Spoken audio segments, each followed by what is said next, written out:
כמו ציור של בית לחם כזה. בוא נראה מה הציור הזה. המשפחה של סבתא שלי, אחותה, זו שגם דיברנו איתה, נשארו בקיוסטנדיל, הם היו חלק מאלה שקיבלו את ההוראה לארוז ולחכות למשלוח.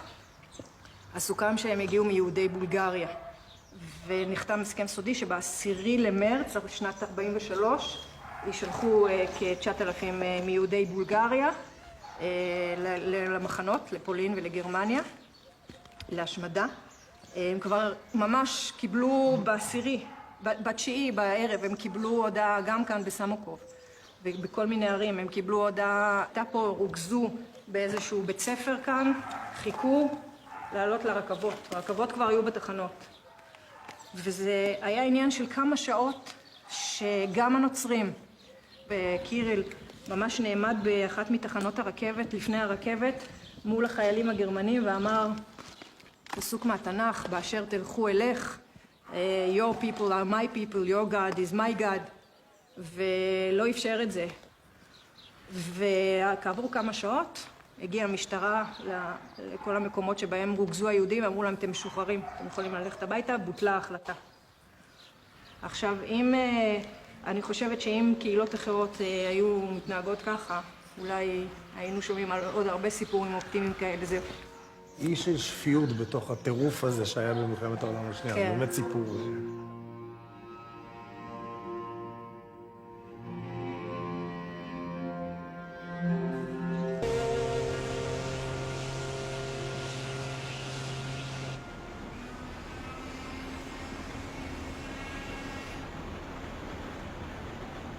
They meet Alex Rosenkrantz, whose mother survived the events at the Danube in 1944. Shalom. Alex has traveled from Berlin to meet the bikers with his daughter Talia and to share his mother's story with her for the first time. Guck dir mal diese Schuhe an. Auch Kinderschuhe. Die haben alles ermordet. Alles, was möglich war. They've come to the memorial site for those who were brought here as part of Hungary's final solution offering to Hitler. They were rounded up in their thousands, their shoes removed for monetary value, and their laces used to bind their hands. My mother's family who lived here before the war, a very cultured family, musicians, and in the 1944, the Jews were killed here at the Danube. And what happened is that the Hungarian Nazis, they called Arrow Cross, they came to these houses with trucks and they brought them here to the Danube and they killed them here. They shot them here and threw them into the water. And the whole Danube was red. For days and days it was a red river because all the thousands of dead Jews. My mother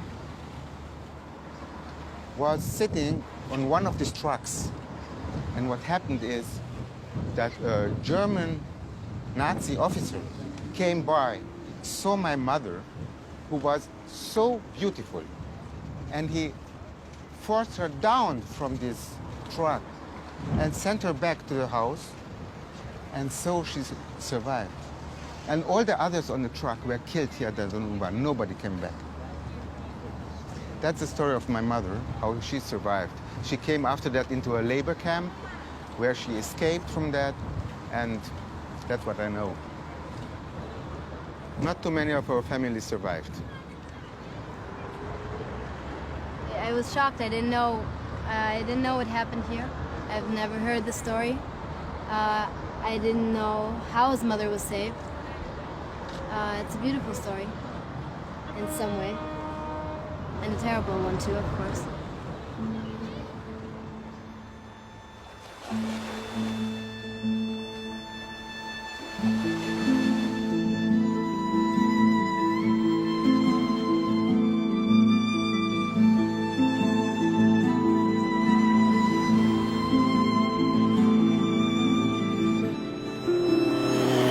As the bikers travel in convoy through Budapest, their presence causes concern for the authorities, and a police escort is provided.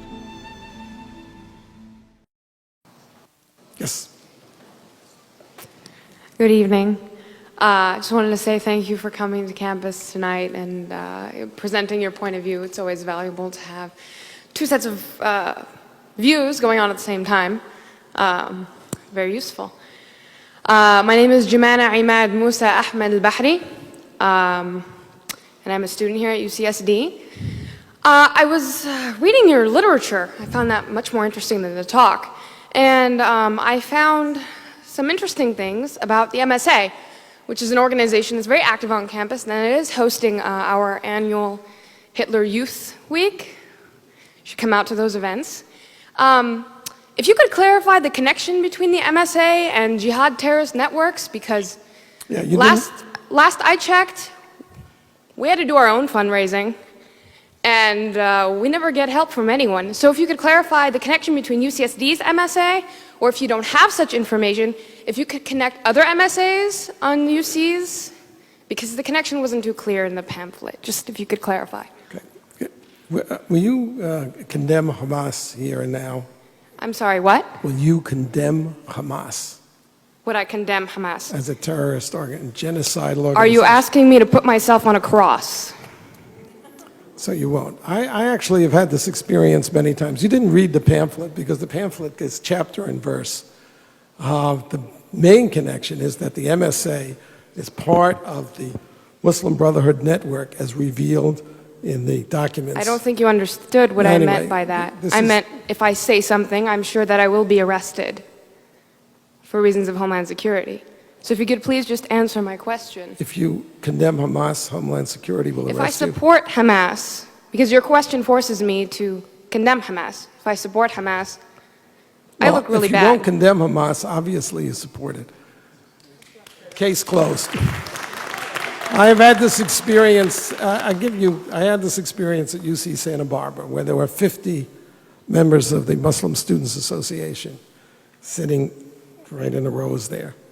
And throughout my hour talk, I kept asking them, will you condemn Hezbollah and Hamas? And none of them would. And then when the question period came, the president of the Muslim Students Association was the first person to ask questions. And I said, before you start, will you condemn Hezbollah? And he said, well, that question is too complicated for a yes-no answer. So I said, okay, I'll put it to you this way. I'm a Jew. The head of Hezbollah has said that he hopes that we will gather in Israel so he doesn't have to hunt us down globally. For it or against it? For it. Thank you. Thank you for coming and showing everybody what's here. And you're wearing a terrorist neckerchief. If you understood... you didn't hear the lady. Could you please answer my question? You don't get to make a speech. Yes, sir. They tell Arab children that Jews bake cookies with their blood. منيح. أصلاً نحن في عنا مهمة القيادة ولازم ننفذها بسرعة. إيه؟ شو هي؟ This is a scene from the television series Al-Shatat. It was broadcast on satellite TV stations that reach hundreds of millions of viewers. اسمع بدنا دم طفل مسيحي قبل الفصح مشان الفطير.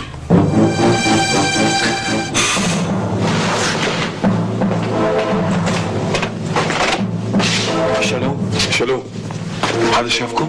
لا. متأكد؟ طبعا. معناتها خلينا نبدأ فورا. متى؟ ندخل على البيت. تكرم حبيبي. بعد شوي بنروح. Throughout the Middle Ages, there was this libel that the Jews needed blood of a Christian child to make matzah. Now, of course, today the world knows this is totally libelous accusation, no connection to truth at all. Yet the Al-Shatat film was able to include a video depiction of this ancient blood libel as if this is real Jewish ideology.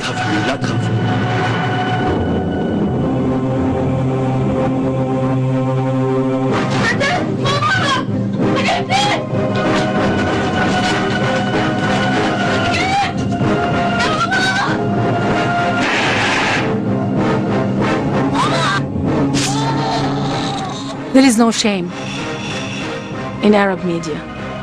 In the degree they are ready to cover hate speech and lies, outright lies against the Western Israel. التي تصنع الفطير من دم الأطفال الأبرياء. This is a war of propaganda in which the same techniques of subversion that we saw earlier in the challenge posed by fascism and Nazism are repeating themselves. The propaganda of Islam is very similar to the propaganda of Nazism. It's the same hate speech, paranoia, and us against them.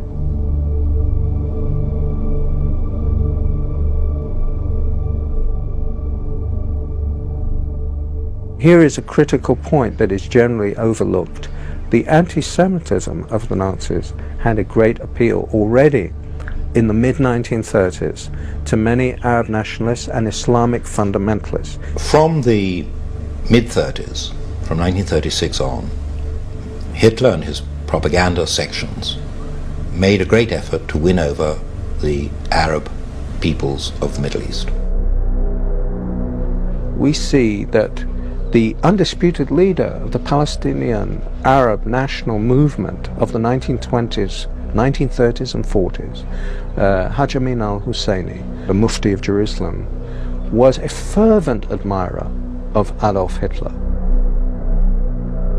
The Mufti was one of the founders of the radical Islamic movement, and Hitler saw at once that this man not only could serve his purpose, but wanted to serve his purpose. There is a very important meeting between Hitler and the Mufti of Jerusalem on the 28th of November 1941, of which we have a full protocol. And what Hitler explains is that this is first and foremost a war of extermination against Jewry. And he tells him to lock this secret in his heart. He is revealing it to the Mufti. It's extraordinary he should choose the leader of the Palestinian Arab National Movement for this revelation, which is in an official German document. It seemed strange to us that a Mufti who was not a pure Aryan was being received by Hitler. But they said, no, we have the same goal, which is the extermination of the Jews. The Mufti was sent to the Balkans, where he raised a Bosnian Muslim SS division. He had several SS divisions, the Handschar division, for example, where they had nominally Croatian officers, but the rank and file of the unit were entirely Muslim, Arab Muslims, and they were bringing them in from all over the world.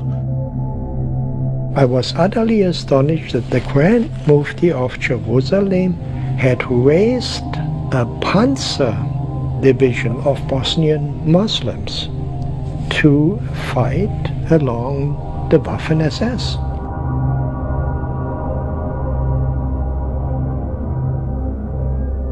The fanatic Muslim world and Hitler both agreed that no ideology can exist beyond theirs.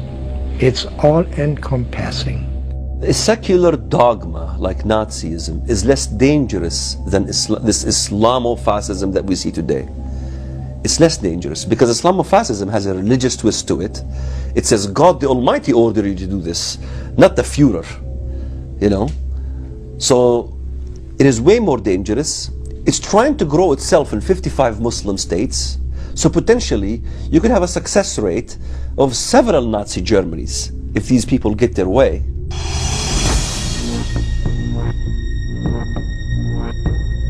They've been very clear about it. They're the same as Hitler's goals, you know. Kill all the Jews, crush the democracies, destroy Western civilization. They wish to strike down the West. They want to defeat the West. They want to defeat Christianity. They want to defeat Judaism. Islam is superior than the Jews, than the Christians, than the Buddhists, than the Hindus. The only deen Allah accepts is Al-Islam. And whoever seek any other deen apart from Islam will never be. Other attacks on the Jewish community in 1920, 1921, 1929 were instigated by a call of the Mufti of Jerusalem, Haj Amin al-Husseini, who was later sought for war crimes in the Nuremberg trials because he had a central role in fomenting the final solution. He flew to Berlin. Hitler didn't want to exterminate the Jews at the time. He wanted to expel the Jews. And Haj Amin al-Husseini went to Hitler and said, if you expel them, they'll all come here. So what should I do with them? He asked. He said, burn them.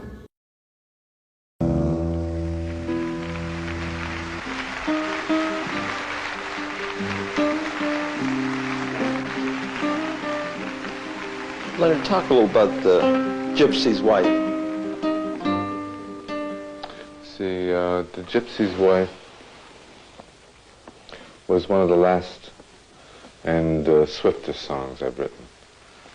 I started it in Los Angeles around the time I began recording, which was last March or April, and the song was ready in about 3 months. And of course my own marriage was breaking up at the time, and in a sense it was written for my gypsy wife, in other words, the wife that was wandering away. But in another way, it's just a song about the way men and women have lost one another, that men and women have wandered away from each other and have become gypsies to each other. And the last verse says, there is no man or woman you can touch, but you who come between them will be judged. In other words, even though we are in the midst of some kind of psychic catastrophe, it's not an invitation to take advantage of it. And that's mostly what the song's about. I said, where is my gypsy wife tonight?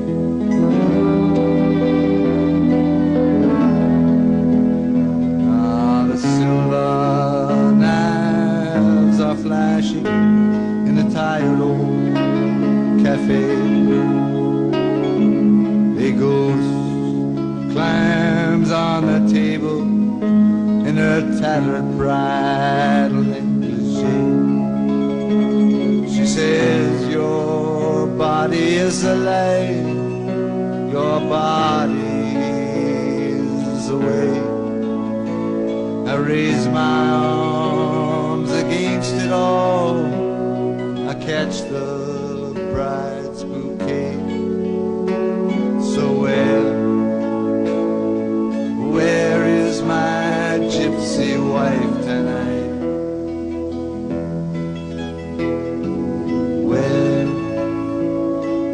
Where is my gypsy wife tonight?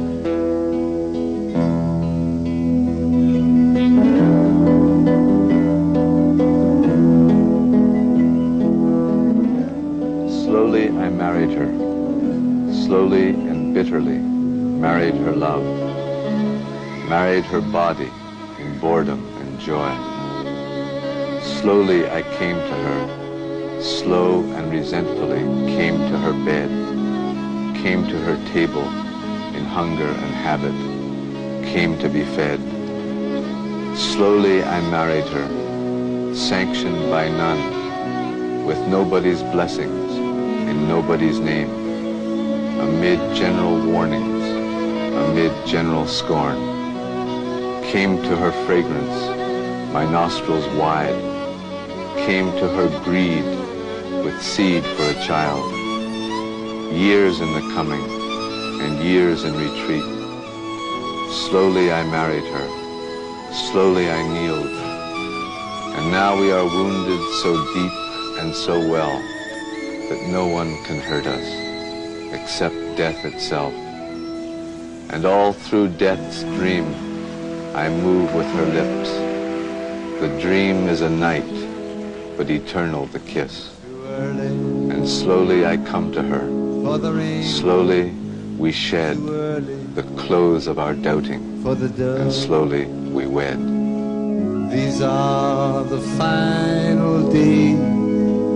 This is the darkness this is the flood, and there is no man or woman you can touch. But you who come between them, you will be judged.